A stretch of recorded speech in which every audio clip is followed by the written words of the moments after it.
Assalamualaikum warahmatullahi wabarakatuh. Di sini kita akan membahas tentang layanan fintech yaitu cryptocurrency. Eh, Kalian tahu nggak sih apa itu cryptocurrency? Cryptocurrency merupakan istilah yang pasti sudah sering kalian dengar juga belakangan ini. Sejak tahun 2013, cryptocurrency mulai mendapat perhatian dari masyarakat dunia. Banyak media mulai memberitakan mata uang digital ini. Namun, kehadiran cryptocurrency ini menimbulkan pro dan kontra. Lalu cryptocurrency itu apa sih sebenarnya? Jadi cryptocurrency itu adalah sebuah mata uang digital atau virtual yang dijamin oleh kriptografi. Seperti dikutip dari Investopedia, dengan adanya kriptografi, mata uang digital menjadi hampir tidak mungkin dipalsukan. Cryptocurrency sendiri memiliki sejarah dari masa ke masa. Yang pertama itu dari tahun 1998, Wei Dai mengonsep B-Money, sistem yang mendistribusikan uang elektronik anonim. Kemudian pada tahun 2008, dokumen Bitcoin peer-to-peer electronic cash system beredar. Lalu dilanjut pada tahun 2009, Satoshi Nakamoto meluncurkan Bitcoin. Lalu pada 2010, Bitcoin diberi nilai. Pada 2011, Litecoin dan Namecoin lahir. Kemudian pada tahun 2012, WordPress dan Microsoft menerima bayaran dengan Bitcoin. Kemudian pada tahun 2013, Dogecoin lahir. Dan pada tahun 2014, Britania Raya mempelajari peran mata uang kripto untuk ekonominya dan muncul ATM Bitcoin pertama di AS. Kemudian pada tahun 2017, Bitcoin mencapai 10.000 US dollar. Kemudian pada tahun 2021, tahun ini market value Dogecoin mencapai 1 miliar dolar AS karena tweet Elon Musk. Kita akan membahas tentang tren aset digital di pasar global. Menurut CDBC On The Move, China juga melaksanakan uji coba besar untuk sistem pembayaran yuan digital Shenzhen, di mana sekitar 47.500 penduduk masing-masing mengklaim 200 yuan atau 30 USD dalam bentuk mata uang digital untuk digunakan di 3,389 pertokoan di seluruh kota. Menurut Sen Dollar, bahan digital currency, di tahun 2020, sejumlah pemerintah mengambil langkah besar dalam upaya mata uang digital mereka. Bank Sentral Bahama, The Central Bank of the Bahamas, bahkan telah resmi meluncurkan mata uang digital nasional mereka dan merupakan salah satu yang pertama yang menggunakan dengan penuh sen dolar, versi digital dari dolar Bahama. Lalu Bitcoin sebagai investasi institusional. Investasi institusional dalam Bitcoin merupakan berita utama pada tahun 2020. Perusahaan besar maupun kecil memindahkan persentase besar dari simpanan kas mereka ke dalam Bitcoin, termasuk MicroStrategy, Mas Mutual, dan Square. Lalu meningkatnya tren decentralized finansial. Semenjak DeFi pun sudah mulai berlangsung di tanah air, meski produk-produk di DeFi di sini masih bisa dihitung dengan jari, pembincangan di komunitas kripto dan keuangan cukup ramai. Lalu peluncuran Ethereum 2.0. Pendiri Ethereum, Vitalik Buterin, baru-baru ini mendiskusikan kemungkinan apa yang akan terjadi dalam 2 tahun ke depan. Ia menerangkan bahwa 24 bulan ke depan, ekosistem Ethereum akan memasuki keadaan yang telah berubah, yang bisa mempengaruhi seluruh landasan dan komponen jaringan. Lanjut, data statistik penduduk Indonesia pada tahun 2020. Jumlah penduduk Indonesia pada tahun 2020 telah mencapai 270,20 juta jiwa. Di antaranya 1,87% pre-boomer, itu umur kisaran 75 tahun ke atas. Lalu 11,56% baby boomer. Nah, itu kisaran usia 56 sampai 74 tahun. 21,88% generasi X lahir pada tahun 1965 sampai dengan 1980, sekitaran usia 40 tahun sampai 55 tahun. 25,87% milenial diperkirakan usia antara 24 sampai 39 tahun. Lalu generasi Z dengan persentase 27,94%, perkiraan usia sekarang 8 sampai 23 tahun. Yang terakhir 10,88% post generasi Z lahir di tahun 2013 sampai dengan sekarang. Yang berarti usia mereka 7 tahun sampai usia sekarang. Lalu implementasi dan pemanfaatan aset kripto. Literasi yang minim serta masih kurangnya kurikulum resmi yang fokus pada teknologi blockchain membuat penetrasi teknologi ini di berbagai bidang industri masih belum dimanfaatkan secara optimal. Pemanfaatan aset kripto di Indonesia masih kurang. Masyarakat baru memandang kripto sebagai salah satu bentuk aset yang diperjualbelikan.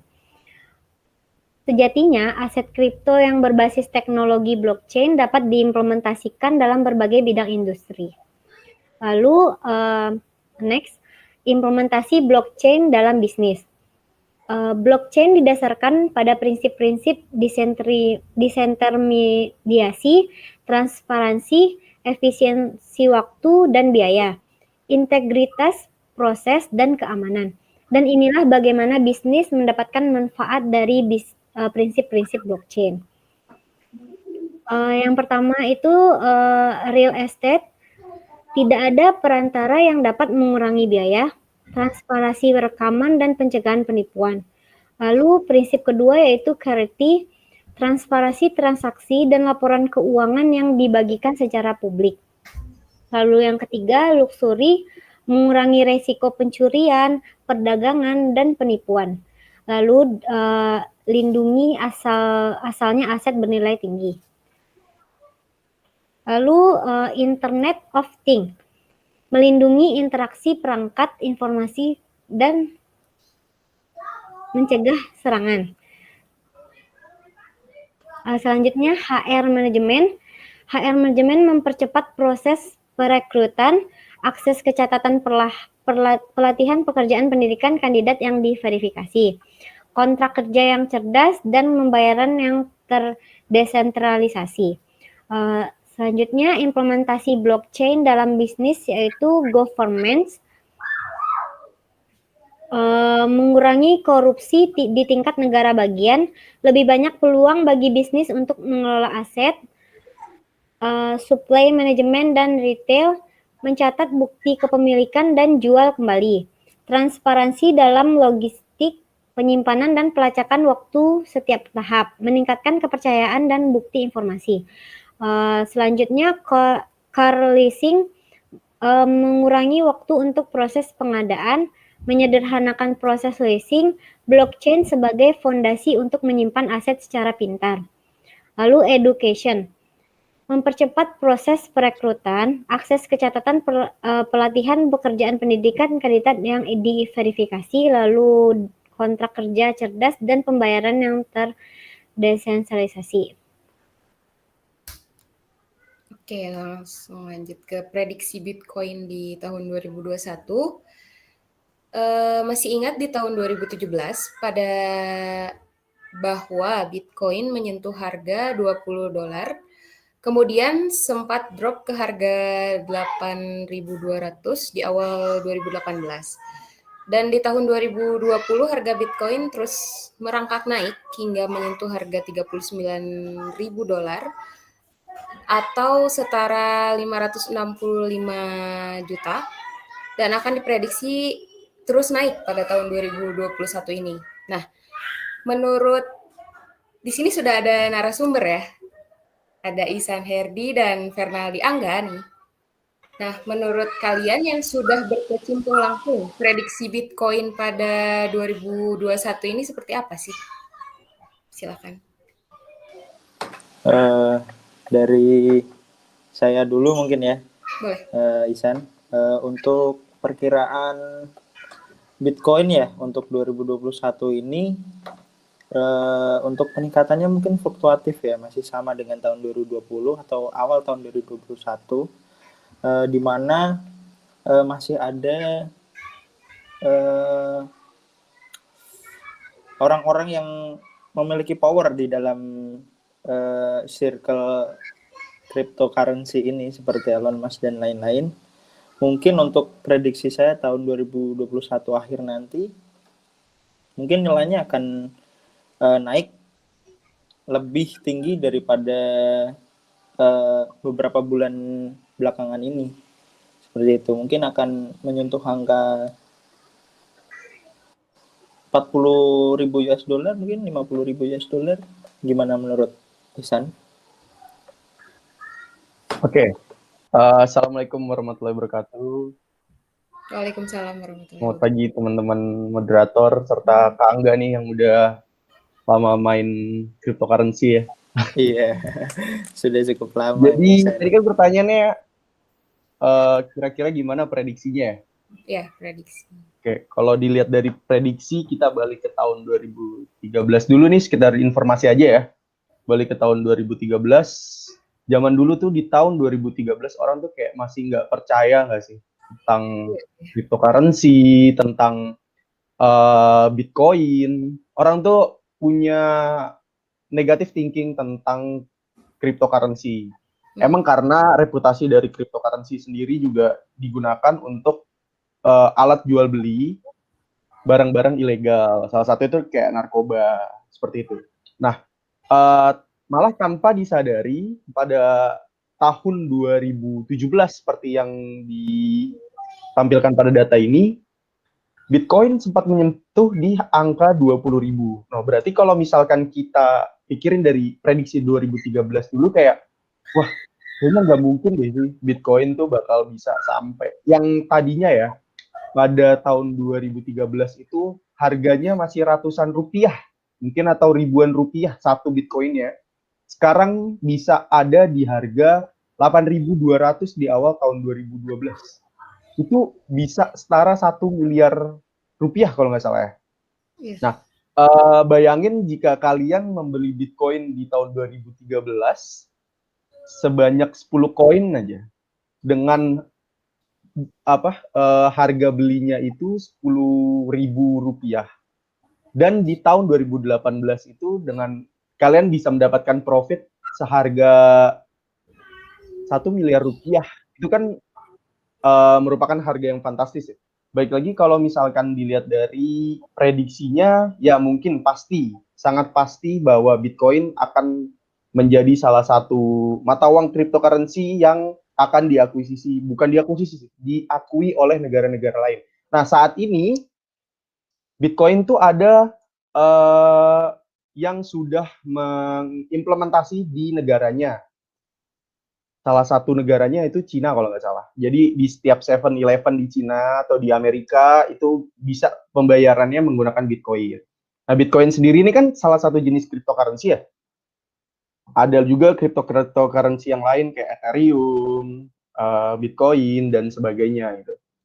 Nah, terus untuk cryptocurrency ini juga ada yang mempunyai fundamental dan ada yang tidak mempunyai fundamental. Nah, maksudnya apa nih punya fundamental dan nggak punya fundamental? Oke, kalau untuk yang punya fundamental, sebenarnya ya Bitcoin itu adalah salah satu koin yang tidak mempunyai fundamental karena dia tidak memiliki perusahaan yang mengakuisisi Bitcoin tersebut. Nah, tetapi karena berkembangnya nilai tingkat value yang ada di Bitcoin serta banyaknya orang yang menaruh uang ya bahasanya menaruh uang di dalam Bitcoin, maka secara tidak langsung koin tersebut mendapatkan fundamentalnya dia sendiri. Nah, karena banyaknya jumlah pengguna yang menggunakan Bitcoin.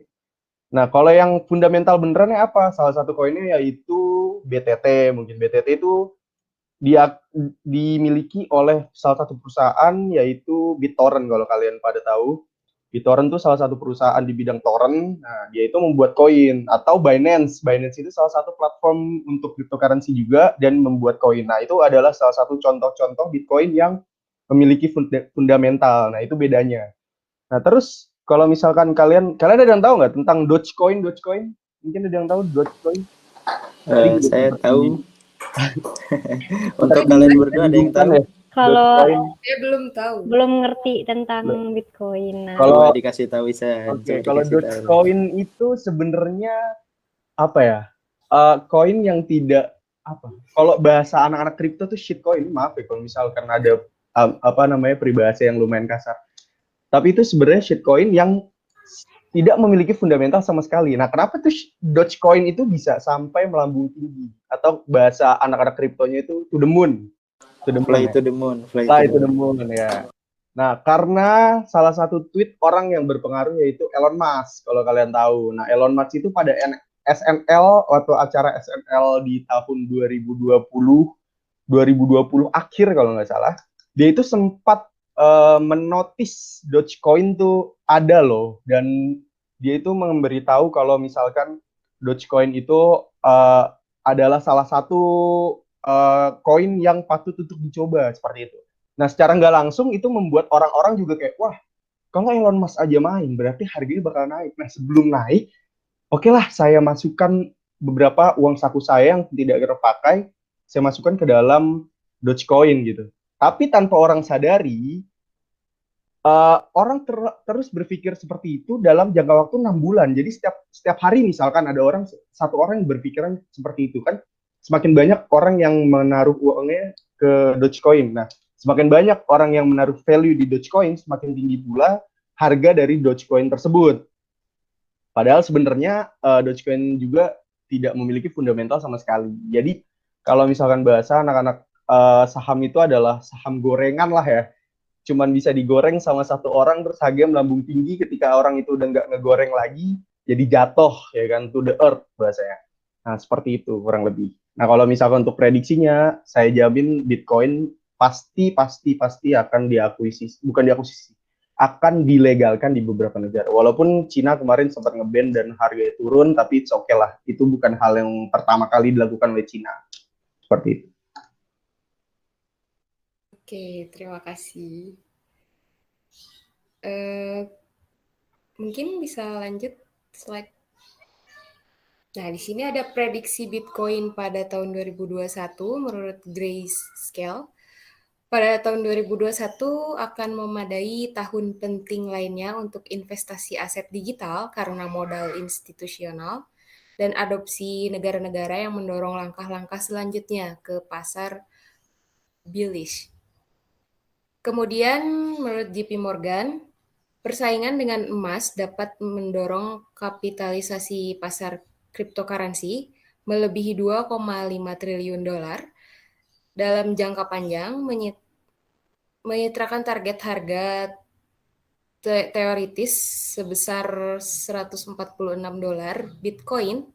Ahli strategi bank menekankan bahwa angka ini tidak mungkin terlihat pada tahun 2021. Proyeksi yang lebih sederhana adalah antara 50.000 US dollar atau 100.000 US dollar. Kemudian pada Citibank, menurut laporan yang bocor, analisis senior Tom Fitzpatrick percaya Bitcoin bisa mencapai level tertinggi, yaitu mencapai 318 US dollar pada akhir tahun 2021.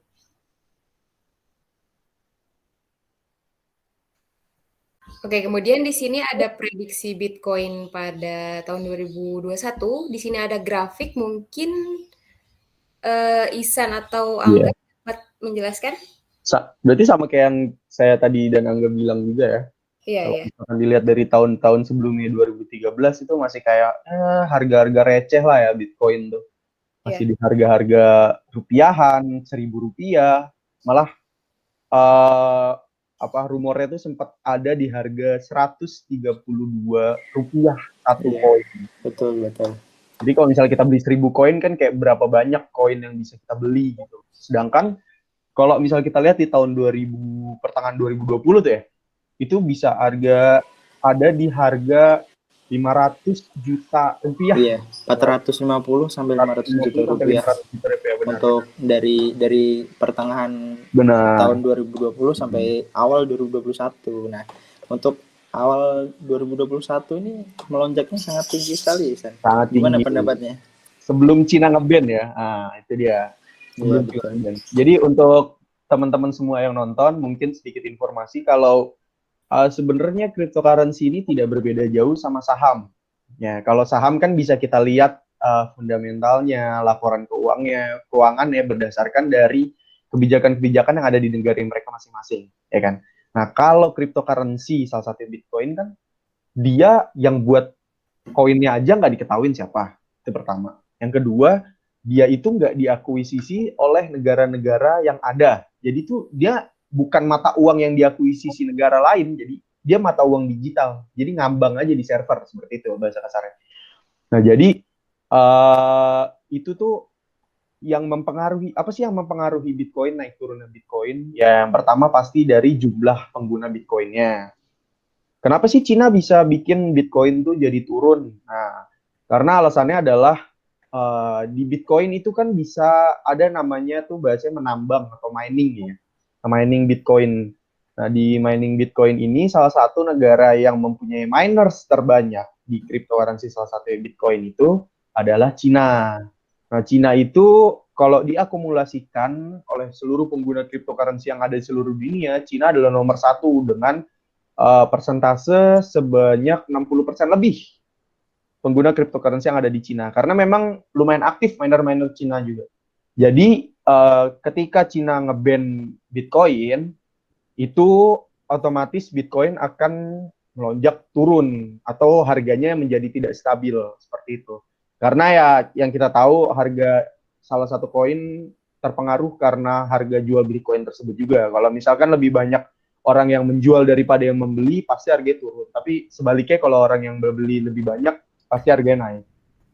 Seperti itu. Ini selanjutnya ini ya, faktor fluktuasi harga aset digital ya? Iya. Iya.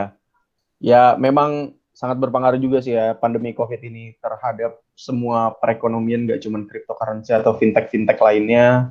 Salah satunya juga Bitcoin. Ya, benar ya, Mas Angga. Kayaknya kita adalah dua orang yang lumayan terpengaruh oleh pandemi COVID, terutama di perekonomian dompet sendiri, bukan perekonomian dompet orang. Iya, sangat terpengaruh ya untuk ya. pandemi ini. Ya gimana mau untuk kita untuk survive aja udah syukur gitu kan. Apalagi sekarang kondisinya masih semakin memburuk ya, semoga semakin baik aja untuk kedepannya. Nah, ini kalau misalkan dilihat dari faktor fluktuasi harga aset digitalnya juga beberapa perusahaan nih, kita lihat poin ketiga nih, beberapa perusahaan keuangan melirik Bitcoin sebagai investasi korporisasi. Nah, itu juga seperti yang tadi mungkin Kak Dania Zalfa sebutkan ya, dalam implementasi cryptocurrency di bagian bisnis. Bisnis, iya, benar. Ya. Mungkin salah satu alasannya di bagian bisnis adalah mudahnya pertukaran uang atau transfer uang ke negara lain. Gitu. Kalau misalnya cryptocurrency itu hanya membutuhkan satu akun, server yang atau platform yang kita gunakan, dan penerimanya hanya membutuhkan 3 step itu aja. Jadi kita tinggal masukkan ID penerima di platform yang kita gunakan, ya udah semudah itu langsung sampai ke si penerimanya. Kalau misalkan kita transfer uang antar negara mungkin ya, itu prosesnya dari apa yang saya sudah coba lumayan susah. Karena kan kita menggunakan bank, kita harus verifikasi kepada bank dulu, dan lalu bank negara memverifikasi ke bank internasional. Setelah bank internasional, baru bank internasional akan memverifikasi ke bank penerima, bank negara si penerima. Setelah itu baru sampai ke bank ke penerimanya, seperti itu. Mungkin itu salah satu keuntungan menggunakan cryptocurrency sih sebenarnya. Okay. Dan ini yang keempat poinnya adalah potensi serangan cyber atau scam. Sejauh ini sih ya belum ada sama sekali ada hacking atau peretasan suatu server Bitcoin, karena pada dasarnya ini tuh tidak dimiliki oleh negara manapun. Jadi negara-negara yang ada di dunia ini hanya membeli server saja. Seperti para miners itu hanya membeli server untuk mining Bitcoin. Jadi Bitcoin ini tidak dipegang oleh satu brankas khusus. Nah, karena dia tidak memiliki brankas, otomatis secara logika saja dia tidak akan bisa diretas dari luar oleh siapapun, seperti itu. Karena dia sifatnya kayak goib ya, bisa dibilang sifatnya itu goib. Dan hanya akun-akun tertentu aja yang bisa punya. Yang kelima, tingkat kepercayaan terhadap developer aset kripto. Sudah pasti, developer aset kripto. Apalagi di tahun 2020 ini, orang yang memiliki satu koin Bitcoin saja, itu bisa dikatakan sebagai salah satu orang terkaya di daerahnya. Secara kan satu Bitcoin aja bisa seharga 500 juta, 550 juta, seperti itu kan. Bayangin kalau misalkan dia cut loss di satu Bitcoin, terus dia memainkan trading di koin yang lain, terus ketika koin itu bullish itu bahasanya naik ya, bullish itu dia jual terus dia balik lagi ke kripto, itu bisa aja gitu. Tapi kalau dilihat sejauh saya melihat statistik cryptocurrency sih selama ini hampir 2 minggu terakhir tuh selalu bearish tuh turun, grafiknya turun seperti itu. Wah, udah selesai sepertinya. Mau nanya dong kepada narasumber. Ini kan kedua narasumber udah lama ya bermain. Sudah pernah, enggak sudah lama. Sudah pernah ya. Nah, Bitcoin ini sendiri itu legal nggak sih? Oke, kalau misalkan itu pertanyaan yang bagus sih. Kalau misalkan dilihat, mungkin Kak Angga mau jawab atau? Silakan Kak Isan aja yang jawab. Oke. Sebenarnya kalau pertanyaan legal apa enggaknya itu kan tergantung dari kebijakan suatu negara. Contohnya gini, di Amerika cryptocurrency legal, sangat amat legal, bahkan sudah digunakan untuk pembayaran di beberapa supermarket atau beberapa toko-toko yang ada di Amerika, salah satu kayak Walmart. Nah, itu kita bisa menggunakan Bitcoin untuk transaksinya. Yang kedua di Cina juga sudah menggunakan Bitcoin untuk salah satu transaksinya. Seperti itu. Nah, kalau misalkan untuk di Indonesia sendiri saat ini masih belum dilegalkan. Tetapi sudah banyak platform cryptocurrency yang dilindungi atau diawasi oleh Kementerian IT atau Kemkominfo. Seperti itu. Jadi kalau untuk kebijakannya sendiri, mungkin Indonesia belum berani untuk melegalkan Bitcoin tersebut. Tapi kalau kita lihat atau kita belajar dari negara-negara lain, negara-negara maju, salah satunya Amerika, itu sudah sangat mengimplementasikan cryptocurrency di negaranya. Jadi mungkin Indonesia ya dalam 5 atau 10 tahun ke depan mungkin bisa dilegalkan. Oh, ya baik.